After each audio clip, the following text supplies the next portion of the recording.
What's up, Study Squad? We back at it again with another video of Hoops case studies, where we study and analyze hoop cases at all levels, many leagues, and different eras. Point is, we discuss these many cases by researching the nets. Like I said in my previous video, these next couple episodes we're gonna dive into a couple players I think gonna be breakout stars in the NBA. The next one I'm gonna do is Trigga Trey Murphy III, but I'm your host, Jay Chili. So without further ado, let's get it.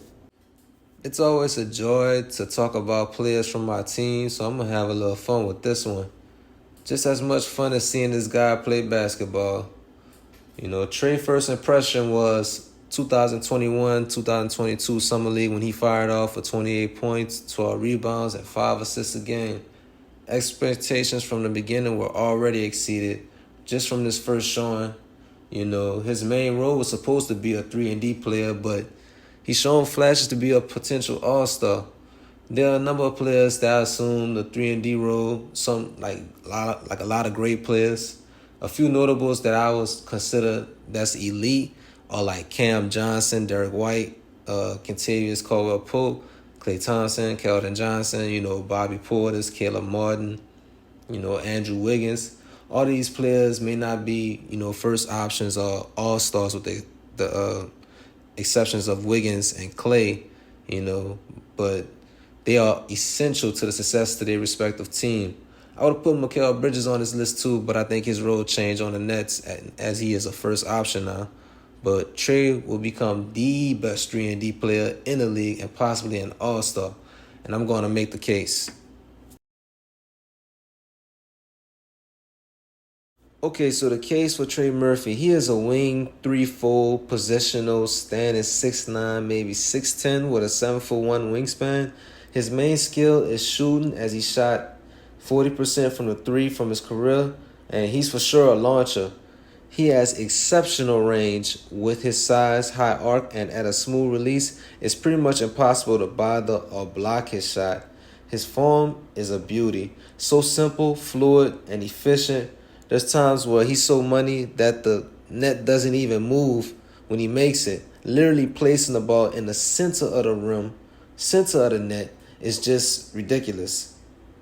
He sets himself apart from other 3-and-D players by showing how terrifying it is to guard him. He has already shown an improvement in his ball handling. If you close out hard on him, he has an unpredictable fake that get defenders to bite. In just the slightest hesitation, he gets that clean long step on your hip. Is pretty much game over because there's no recovery. He's super bouncy to go along with his shooting and handling, which means he could let it fly or take off over your head. Pretty fast for his size, a danger in the fast break as well. 4 long strides and he's already at the rim. A solid team defender that offers defensive versatility. He could match up with more slender fives like Evan Mobley, Jabari Smith, and maybe even Shet, and could even mostly cover every other position from 1 to 4. Provides a little rim protection with his length. He's going to constantly produce playing along with Zion and B.I. And he's been reliable in durability thus far. And availability is the best ability. He played in 79 games last season and started 65, filling in nicely when Zion and B.I. was out. And the last point, Trey is part of an exclusive club in NCAA basketball, the 50-40-90 club. He did this at his long year at Virginia. His shooting has definitely translated to the NBA, and he was close to 50-40-90 in just his second season. He shot 48% field goal, 40% from the 3, and 90% from the free throw line. If I was a betting man, I'd put my money on him obtaining this goal a couple times before his career is over. These type of numbers are rare and only a certain echelon of players achieve this feat. This club consists of KD, who did it last year and one time before in 2012 and 2013, Kyrie 2020, 2021, Brogdon in 2018, 2019. There are more players like Steph Curry, Steve Nash 4 times, Dirk Nowitzki, Reggie Miller, Mark Price, and Larry Bird twice are exclusive to this club. This achievement is so scarce as there's usually one person every other year who could achieve this, and the ones who usually achieve this are Hall of Famers. Okay, so the case against Trey Murphy, this may not be a full indictment on him, but due to Pelicans roster construction, it's hard to make a case for who is the best 3-and-D player in the league if he doesn't start.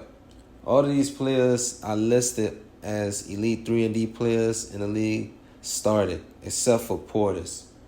As far as in the D and 3-and-D, it's pretty much lowercase as for now for Trey. He still needs to work on his defense as he gets lost out there on that end. He's better than his rookie year, which caused him to be in the G League for a stint, but didn't look back and has shown a steady rotation for the Pels. With his length, he should be able to guard 90% of the league players in the league once he's stronger and a bit more disciplined, which, that'll come in time.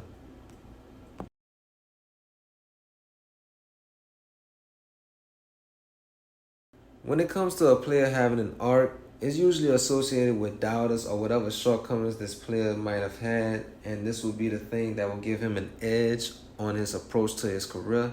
Trey is a pretty likable guy, though. A guy who is very easygoing demeanor that will make anybody comfortable with meeting him. But Trey has had a shortcoming or two. I'm pretty sure he's still ticked off about that dunk contest loss, and I don't blame him. There have to be some politics in there. He's looking to bounce back for this year three-point competition, and I think he's built enough media presence to be acknowledged. His stardom is starting to grow outside of the Pels fans base, due to media presence and his highlighted play. Another shortcoming that he may have had that give him a chip on his shoulder is being snubbed all rookie team. I think he made a solid case due to the fact he was key for the Pels to make that postseason push in 2021 and 2022. So in conclusion, Trey Murphy III is the ultimate 3-and-D player. Elite size, shooting prowess makes the case for itself. Couple this with ball handling and freakish athleticism, and I even forgot to mention how good of an off-ball cutter he is. But with that formula, you're scratching your head trying to figure out his ceiling. You can't teach size, and you can't teach a player to be coachable. Trey has tangibles and intangibles, and with that, he's going to have a long, illustrious career, and I will be highlighting him along the way. But thank y'all for checking out the video. I still have more players to highlight. Make sure y'all stay tuned and don't forget to leave a like. I'm out.